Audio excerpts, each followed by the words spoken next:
Freedom physically refined rice bran oil cholesterol ని శుభ్రం చేసేందుకు ప్రతిరోజు వాడండి. Freedom rice bran oil.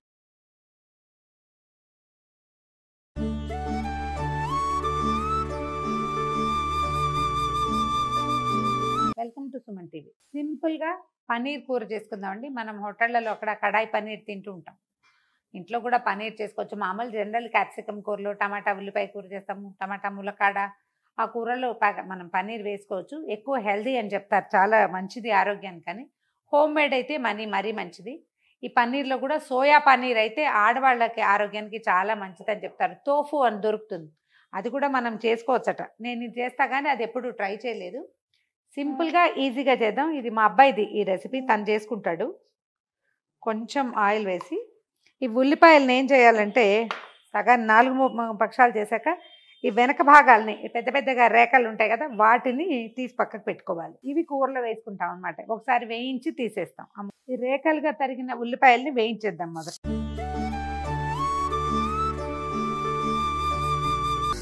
కొద్దిగా ఫ్రై చేసి పక్కన పెట్టుకోవాలన్నమాట.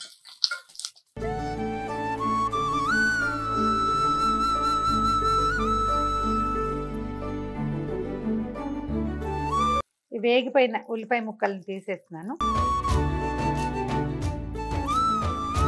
క్యాప్సికమ్ ని కొంచెం పెద్ద ముక్కలుగా కట్ చేశాను. ఆ లోపల ఉన్న గింజలు తీసేసాము, అవి వేయించేద్దాం.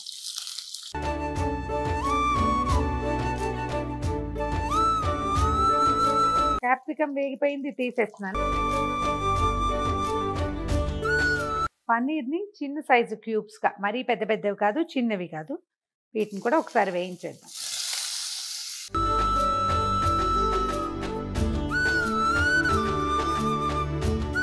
వేయిస్తే ఎక్కువ రుచిగా ఉంటుందండి. వేగిన పన్నీర్ని కూడా తీసేద్దాము. ఇంకో మూకుడు పెట్టాను, అవి ముందు వేయించింది. ఒకవేళ మూకుడు క్లీన్గా ఉంటే అందులోనే చేసుకోవచ్చు, లేకపోతే ఇంకొక మూకుడు పెట్టుకుంటాం. కొంచెం మనకి మసాలాలు, తర్వాత ఏమో ఉల్లిపాయలు వేగడానికి సరిపడా ఆయిల్ వేసేసుకోవాలి. ఒక చిన్న స్పూన్ జీలకర్ర వేద్దాము. షాజీరా కూడా వేసుకోవచ్చండి. ఎందుకనో జీలకర్ర అందుబాటులో ఉండి అదే వేసేస్తున్నాను. కానీ 4 లవంగాలు, కొంచెం దాల్చిన చెక్క, ఓ 3-4 ఏలకులు. మసాలాలు మామూలుగా మనం పైన వేసుకుంటాం కదా, అట్లా ఏవైనా వేయచ్చు. ఒకవేళ మీ దగ్గర స్టార్ అనీసు అలాంటివి పువ్వులు అవి ఉంటే అవి కూడా కొద్దిగా వాసన బాగుంటుంది. మిరియాలు కూడా. పోపు వేగాక కొంచెం కరివేపాకు వేయండి, ఫ్రెష్ది. ఉల్లిపాయలు,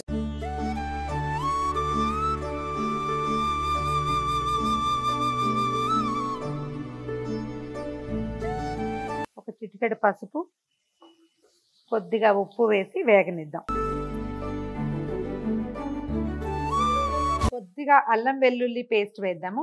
కావాలంటే ఇలా వేసుకోవచ్చు ఫ్రెష్ది, లేకపోతే కొంచెం అల్లం ముక్కలు, వెల్లుల్లిపాయ ముక్కలు ఉల్లిపాయతో పాటే వేయించేసుకోవచ్చు. మన చాయిస్, మన అలవాటుని బట్టి. ఈ కూరకి ఇలా బాగుందనిపించింది నాకు. నేను వేగనిద్దాము. ఈ అల్లం వెల్లుల్లి పేస్ట్ పూర్తిగా వేగిపోయిన తర్వాత ఒక 2 పెద్ద టమాటాలు, వీటిని గ్రైండ్ చేసేసాను, అది వేసేసాను.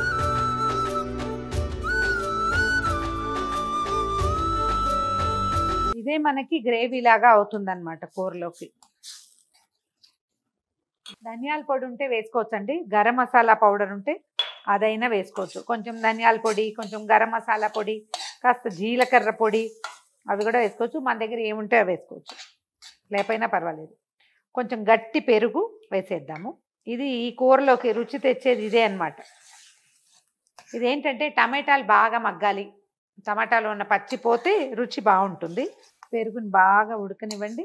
ఇప్పుడు ఇందులో మనం కూరలో వేయవలసిన ఉప్పు, కారము అన్నీ వేసేసుకుందాము.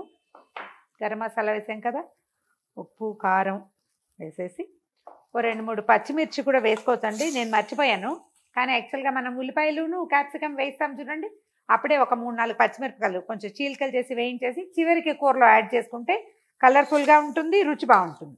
నేను ఇవాళ వేయటం మర్చిపోయాను. గ్రేవీ అంతా బాగా ఉడికి నూనె ఇవి చిల్లుగా వస్తుంది చూడండి, అది పైకి వచ్చాక అప్పుడు మనం మిగిలినవి వేసేసుకోవాలన్నమాట కూర ముక్కలు. ఇలా మనం ఏవైనా చేసుకోవచ్చు, ఒట్టి పనీరే కాదు, క్యాప్సికమ్ చేసుకోవచ్చు, క్యాలీఫ్లవర్ చేసుకోవచ్చు. కొంచెం ఉడికి చెట్టు పెట్టుకుని వేస్తే చాలా బాగుంటుంది. కొంచెం కసూరి మేతి వేద్దాము, దీనికి మంచి రుచి వస్తుందండి. కసూరి మేతిలో ఇసుక ఉంటుంది చూసుకోండి, ఇసుక రాకుండా మాత్రం చూసుకోవాలి. కొద్దిగా ఏంటంటే దాన్ని పెద్ద పళ్ళెల్లో వేసి కాస్త ఒకసారి చెరిగినట్టు చేస్తే అప్పుడు ఇసుక పక్కకి వెళ్ళిపోతుంది. మంచి వాసన వస్తుంది. ఇప్పుడు ఏం చేద్దామంటే మనం వేయించట్టు పెట్టుకున్న క్యాప్సికము, తర్వాత ఏమో పనీరు, ఉల్లిపాయ ముక్కల్ని ఇందులో వేసేద్దాం. సిమ్లో తాపిగా మొత్తం కూరని మగ్గనిద్దాం. దీనికి పెద్ద కొలతలుగా ఏమి ఉండవండి, అందాజుగా మనం తీసుకున్న దానికి సరిపడా గ్రేవీ. ఓసారి కుదరలేదనుకోండి రెండోసారి గ్రేవీ వేయించుకోవాలి అట్లా. ఇప్పుడు నేను చేసిన దానికి ఇది సరిపోయింది కరెక్ట్గా. మీరు గమనించండి, మనం ఎక్కడైనా హోటల్లో తిన్నప్పుడు ఈ ఉల్లిపాయ పెద్ద ముక్కలు, తర్వాత ఏమో క్యాప్సికము పెద్దగా రంగు మారిపోయి ఉడికిపోయి కలిసిపోయినట్టు ఉండవు, పై పైన కనపడుతూ ఉంటాయి కదా. మసాలా మొత్తం పట్టేదాకా ఒక్క 4 నిమిషాలు మూత పెట్టి ఉంచితే సరిపోతుంది. సిమ్లో ఒక 2-3 మినిట్స్ పాటు దీన్ని మగ్గనిద్దాం. మూత పెట్టి పెడితే ఏంటంటే మొత్తం మసాలా అంతా ముక్కలకు పడుతుంది, చాలా బాగా కుదురుతుంది. కూర మగ్గిపోయిందండి. మనం వేసిన నూనె అంచుల వెంబడి వచ్చేస్తుంది చూడండి. కలిపేయటం, ఇంకేం లేదు. వేడి వేడి చపాతీలతోటో లేకపోతే జీరా రైస్ తోటో ఏదో ఒక దాంతో మనం ఏది చేసుకుంటే దాంతో వడ్డిచ్చేసుకోవటమే. రెడీగా ఉంది, చక్కగా వచ్చేసింది చూడండి. 15 నిమిషాలలో అయిపోతుందండి. కాస్త మంచిగా కొత్తిమీర వేసేయండి. ఇందులో స్టవ్ ఆపేద్దాము. ఒకసారి ఉప్పు కారం సరి చూసుకోండి, ఏవి సరిపోకపోతే అవి ఇవేం ప్రసాదాలు కాదు కాబట్టి వడ్డిచ్చే ముందు కాకుండా స్టవ్ మీద ఉండగానే చూడండి, అవసరమైతే కలిపేసుకోవచ్చు.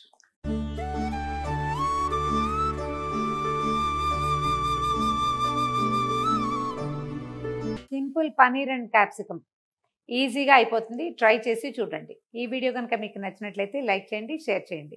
మరిన్ని ఇంట్రెస్టింగ్ వీడియోల కోసం సుమన్ టీవీకి సబ్స్క్రైబ్ చేసుకోండి.